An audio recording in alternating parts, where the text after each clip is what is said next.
जय हिंद साथियों। तो आज की क्लास हम लोग करने वाले हैं रीजनिंग की। तो आपकी रीजनिंग रहेगी और इसके बाद जो आपको 5 तारीख से मिलने वाली हैं उसमें हिंदी और आपकी रीजनिंग दोनों मिलेगी। तो चलिए आज की क्लास को शुरू करते हैं। रीजनिंग को भी बेहतरीन तरीके से पढ़ते हैं और नाम है पासा। तो चलिए पासे को शुरू करते हैं और अब देखते हैं कि पासा है क्या। तो आपने कहा पासा एक 6 फेसेस की आकृति होती है जिसमें कितनी 6 सतहें होती है ना। 6 फेसेस मतलब आकृतियाँ। तो बेटा देखो ये यहाँ पर ये ऊपर वाला ये ऊपरी सतह हो गई और ये वाली आपकी निचली सतह हो गई, है कि नहीं। और अब अगर मैं इधर की बात करूँ तो ये हो जाएगी दाईं तरफ की और ये आपकी हो गई बाईं तरफ की। तो पासे में आपको पहली बात जो याद रखना है वो क्या याद रखना है कि पासे में 6 सतह होती हैं। तो बिल्कुल 6 सतह होते हैं तो आप नंबर भी 6 लिख सकते हो। और नंबर कौन कौन से 1 2 3 4 5 6। अब इन नंबरों को 2 तरीके से रख सकते हैं। अब सारा खेल इन नंबरों के रखने का ही है और इसीलिए इस टॉपिक को पढ़ रहे हैं, ठीक है। यानी 1 से लेकर 6 तक नंबर लिखने हैं। उन नंबरों को पासे में कैसे रखना है ये आपको देखना है और इसके बेस पर पासे 2 प्रकार के बनाते हैं। तो आपने कहा कौन कौन से। तो हमने ये कहा भैया एक होता है साधारण, इसको बोल देते हैं पासा, और दूसरा होता है मानक और क्या पासा। तो पासा आज के बाद आपका सारा कन्फ्यूजन खत्म हो जाएगा। अब ये वीडियो आप पूरा देखिए, ठीक है। तो यानी साधारण पासा और मानक पासा क्या है तो इसको थोड़ा सा ऊपर कर लेते हैं। और अब यहाँ पर 6 सतहों पर लिखे जाने वाले जो नंबर हैं इसके बेस पर हमने आपसे कहा कि 2 प्रकार का पासा बनेगा। तो आपने कहा बिल्कुल एक क्या बनेगा साधारण पासा और दूसरा कौन सा है तो आपने कहा मानक पासा। कौन सा मानक पासा, ठीक है। अब ये है क्या इसको समझते हैं। देखो जैसे मैंने कहा है एक ये पासा है, ठीक। तो इसकी संलग्न सतहें जो हैं ऐसे मिला दिया ये एक पासा बन गया। तो अगर मैं संलग्न सतहों की बात कहूँ तो भैया संलग्न का मतलब होता है एडजेसेंट साइड। तो आपने तो अंग्रेजी बोल के बता दिया, अरे भैया लगी हुई साइडें जो होती हैं वही संलग्न सतह होती है, ठीक है। यानी एक साइड से बताओ कितनी साइडें लग सकती हैं। तो हम आपको अगर कोई बुक दिखाएं तो उससे आपको ज़्यादा समझ में आ जाएगा। जैसे मेरे पास ये एक बुक है, ठीक है। इसमें अगर मैं ये कहूँ कि भैया ये एक सतह हो गई तो इसके संलग्न सतह कौन कौन सी है। तो आपने कहा 1 2 3 4 ये आपकी एक संलग्न सतह इस वाली सतह की बन गई, ठीक है। तो प्रश्न ये है कि साधारण पासा क्या है। तो आप कहोगे कि किन्हीं 2 संलग्न सतह के सतह पर के नहीं ना सतह पर आए हुए अंकों का योग, किसका अंकों का योग 7 हो जाए। क्या हो जाए 7 हो जाए तो ऐसा पासा, ठीक। ऐसा भैया पासा जो होता है वो साधारण पासा होता है। कौन सा साधारण पासा होता है, ठीक है। यानी क्या है कि नहीं 2 संलग्न सतह पर आए हुए अंकों का योग यदि 7 हो जाए तो ऐसा पासा साधारण पासा होता है। तो भैया आप मानक पासा क्या है। अच्छा इसमें दूसरी बात ये भी याद रखना कि भैया इसके विपरीत, अब विपरीत सतह क्या होती है। तो जैसे आपने कहा इसकी विपरीत सतह ये है और इसकी विपरीत सतह ये बन गई, ठीक है। तो ये विपरीत हो गई। जैसे इसकी विपरीत सतह ये हो गई, इसकी विपरीत सतह ये हो गई, ऊपर की विपरीत सतह नीचे हो गई। तो अब देखो यहाँ पर कि विपरीत सतह पर आए, विपरीत सतह पर आए हुए अंकों का योग, किसका अंकों का योग जो है ना वो 7 नहीं होगा। क्लियर। तो साधारण पासे की 2 बातें आपको याद करनी है कि किसी भी पासा की 2 संलग्न सतह पर आए हुए अंकों का योग यदि 7 हो जाता है तो वो संलग्न है। और इसमें खास बात होती है कि विपरीत सतह के अंकों का योग 7 कभी नहीं होगा। अब मानक पासा क्या है? स्टैंडर्डाइज, ठीक है। तो इसमें क्या कहोगे कि कभी भी संलग्न दो सतह, कौन से? दो सतह के अंकों का योग जो है ना, कभी भी 7 नहीं होगा। क्लियर? क्या है कि अगर एक ऐसा पासा जिसके आपको संलग्न सतह दिख रही हैं और दो सतह को उठाते हो, उसके अंकों का योग 7 नहीं बन रहा है, तो ऐसा पासा मानक पासा होगा। ठीक है। दूसरी बात, योग नहीं होगा तो विपरीत सतह के अंकों का योग जो है बेटा वो 7 होगा। ये बात आपको याद रखना है कि 7 होगा। ठीक।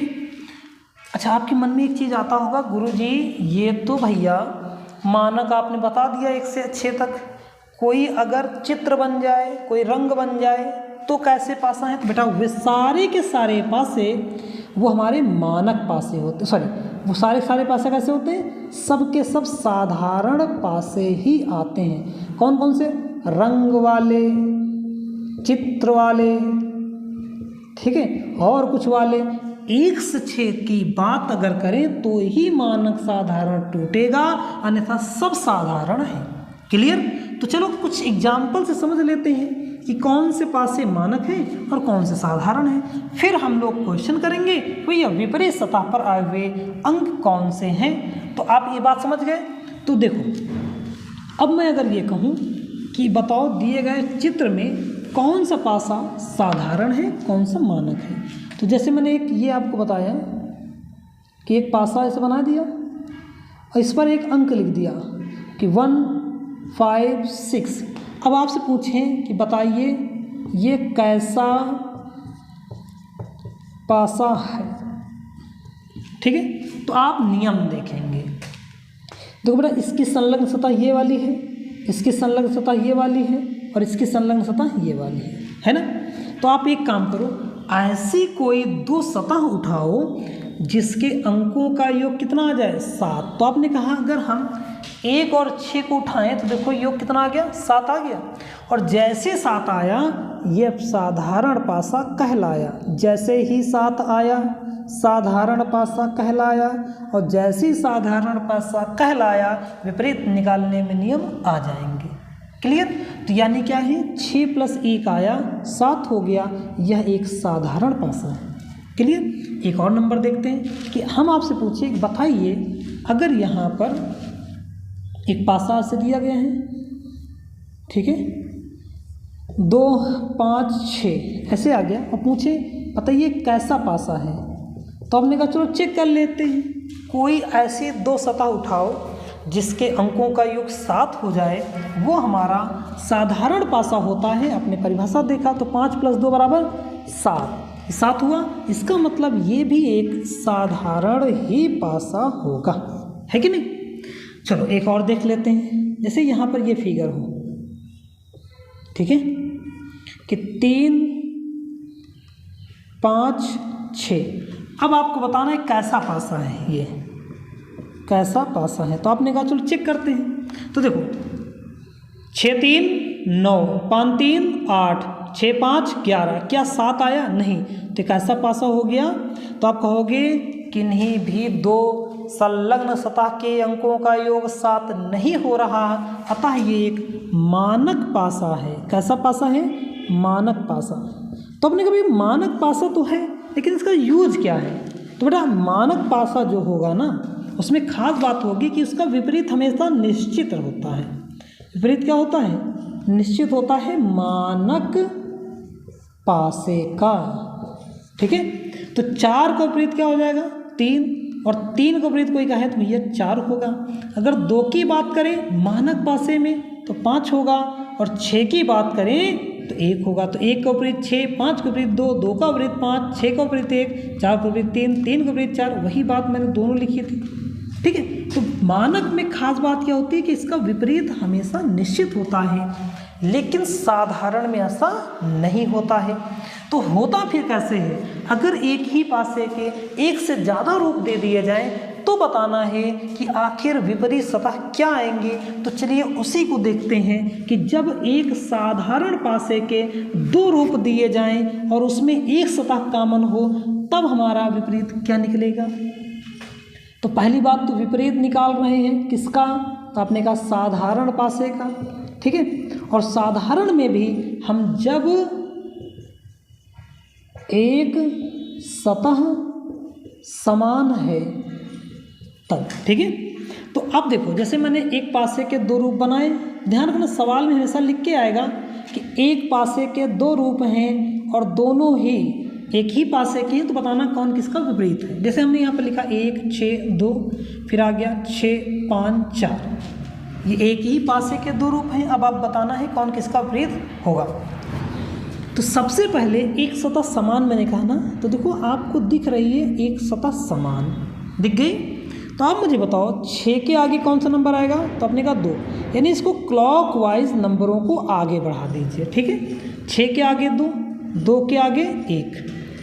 अब दूसरे वाले पासे में एक काम करना है कि आप समान सतह के नीचे समान नंबर लिख दीजिए। 6 के आगे तो आपने कहा 5 और 5 के आगे 4, यानी जो आपने क्लॉकवाइज यहाँ चले हैं वैसा ही क्लॉकवाइज यहाँ भी चलना है। क्लियर? इस बात को ध्यान रखो बेटा, चाहे क्लॉकवाइज हो चाहे एंटी क्लॉकवाइज हो, पहले में जैसा चलोगे दूसरे में भी आपको वैसा ही चलना होगा। जैसे यहाँ पर हम क्लॉकवाइज चले हैं तो यहाँ पर भी क्लॉकवाइज चलेंगे और ये वाले आपस में विपरीत हो जाएंगे।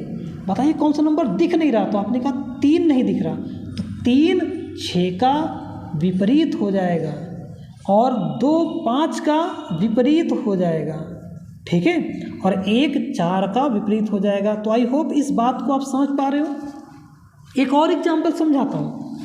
देखिए जैसे मैंने एक पासे के दो रूप दे दिए, ठीक है, ठंडी है तो कुछ पहना दिया उसको। देखो नंबर देखो 5 2 4 2 6 1 ऐसे आ गया। अब हम आपसे कह रहे हैं कि बताइए सभी अंकों का विपरीत क्या होगा। तो आपने कहा देखो समान सतह 2 है तो कोई बात नहीं, तो पहले ये पासा लिखा ना, ठीक है। तो क्लॉकवाइज चल लेते हैं बेटा, क्लॉकवाइज चलो चाहे एंटी क्लॉकवाइज, पहले में जैसा कुछ चलोगे वैसा ही दूसरे में चलना पड़ेगा। यानी आपने एक बार अगर सोच लिया है कि आपको सिलेक्शन लेना है तो उसके लिए चाहे जितनी परेशानी हो जाए आपको सिलेक्शन लेना ही है। इसका मतलब ये हुआ कि आप जैसा ठानोगे दूसरे में भी वैसा ही चलना है। तो यहाँ पर क्या है, हमने ये कहा कि क्लॉकवाइज चलना है तो दूसरे में भी क्लॉकवाइज चलना है। 2 के आगे 4, 4 के आगे 5, आपने कहा भैया 2 के आगे 6 और 6 के आगे 1। क्लियर? अब इसका देखो कौन सा नंबर नहीं दिख रहा, आपने कहा 3 नहीं दिखा, तो 3 इसका विपरीत हो जाएगा, 4 का 6 हो जाएगा, 1 का 1 बन जाएगा, ठीक है। आई होप ये समझ पा रहे हो। अब मान लो आपसे पैसा कहते हैं कि भैया जिसकी 2 सतह समान हो, कौन सी 2 सतह समान, ठीक है, तो उसको भी देख लेते हैं। जैसे मैंने आपके सामने 2 पासे बनाए हैं, कौन कौन से, कि भैया एक पासा है उसके 2 रूप दिए गए हैं, 2 3 4, ठीक, फिर 3 4 5, और हम आपसे कहें कि बताइए सबका विपरीत बताओ।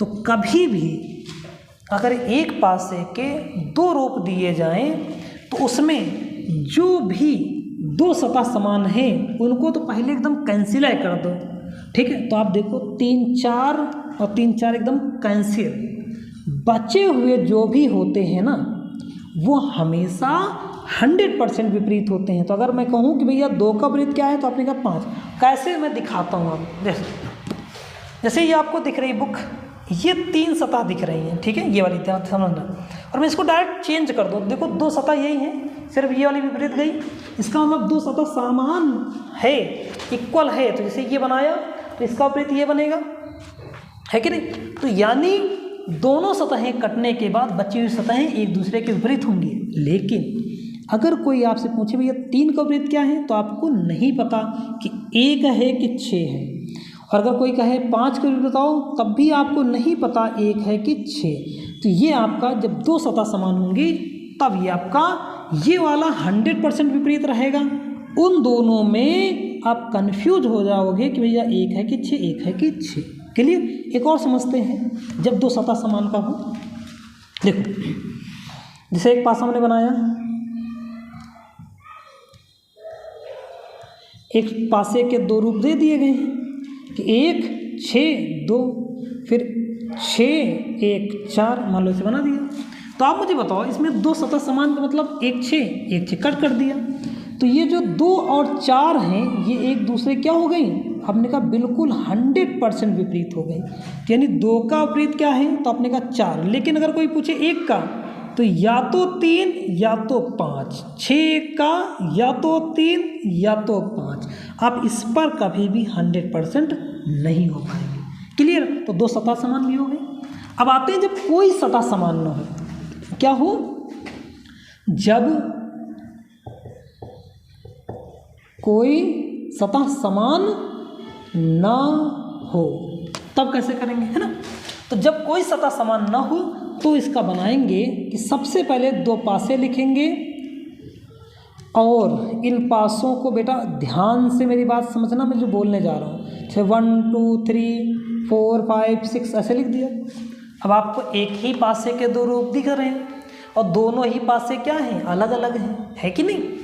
तो आपको सबसे पहले ये चेक करना है कि दिए गए पासे कौन से, यही जो आपके ऊपर लिखे हैं, दिए गए पासे मानक तो नहीं है, मानक तो नहीं है। अगर बेटा मानक है तो हमें कोई भी रूल लगाने की ज़रूरत नहीं है। मानक तो नहीं है। यदि मानक है, यदि मानक हैं तब तो कोई दिक्कत ही नहीं कि भैया 4 को विपरीत कोई पूछे मानक में तो 3 होता है, 5 का कोई पूछ ले तो बताइए ज़रा, तो आपने कहा 2 हो जाता है, 6 का 1 हो जाता है। ठीक है? इसीलिए जब भी एक पासे के दो रूप दिए जाएं तो आप चेक करिए कि दिया गया पासा मानक तो नहीं है। अगर मानक है तब तो कोई दिक्कत ही नहीं, समस्या नहीं, परेशानी नहीं। लेकिन अगर मानक नहीं हुई तो क्या करोगे? तो ये जो दिया गया पासा बेटा जो है ये मानक है। कैसे? अभी हमने वीडियो में आपको बताया कि ये 4 और किन्हीं भी दो संलग्न सतहों का योग 7 नहीं होना चाहिए, तो किसी में भी 7 नहीं है, अतः ये मानक है। ठीक, अब इन दोनों को चेंज कर देते हैं तो इसका तो आंसर आ जाएगा भैया। 1 का कोई पूछे तो क्या होगा? 6, 2 का 5, 3 का 4। लेकिन जैसे मान लो ये नंबर आ गया, ठीक है, यहाँ पर 6 1 3 ऐसे आ गया। तो अब देखो, आपको ये तो पता चल गया कि ये एक साधारण पासा है। क्यों पासा है? क्योंकि 5 2 7, दो संलग्न सतह के अंकों का योग 7 हो गया, इसलिए ये एक साधारण पासा है। तो अब इसका विपरीत ज्ञात करने के लिए हम मिरर का फार्मूला लगाते हैं भैया। मिरर, कौन सा? मिरर। आपको तो मिरर में क्या होता है? वस्तु से प्रतिबिंब की दूरी उतनी ही होती है वस्तु से मिरर की दूरी उतनी होती है जितनी वस्तु से प्रतिबिंब की दूरी होती है। तो यानी अंदर अंदर का विपरीत, ऊपर ऊपर का विपरीत और बाहर बाहर का विपरीत हो जाता है। तो 2 का विपरीत 1, 3 का विपरीत तो अपने का 4, 5 का विपरीत 6, ये आपका बन जाएगा। तो चलिए आज के वीडियो में इतना ही रखते हैं। अब कल जो आपका अगला पार्ट आएगा उसमें पूरा पासा कंप्लीटली सॉल्व कर देंगे। तो तब तक के लिए अगर वीडियो पसंद आया हो तो दोस्तों को बताइए, क्योंकि इस बार सफलता लेनी है बिना किसी रुकावट के। तो चलिए तब तक के लिए आप अपना ख्याल रखें, पढ़ते रहें, मुस्कुराते रहें और बिना ही एंजाइटी के साथ पढ़ते रहें। परेशान होने की ज़रूरत नहीं है। आपकी 45 दिन में 45 प्रैक्टिस सेट प्लस उसके साथ साथ इम्पॉर्टेंट चैप्टर रीजनिंग के, मैथ के सब लेकर आने वाले हैं। तो तब तक के लिए बने रहिए।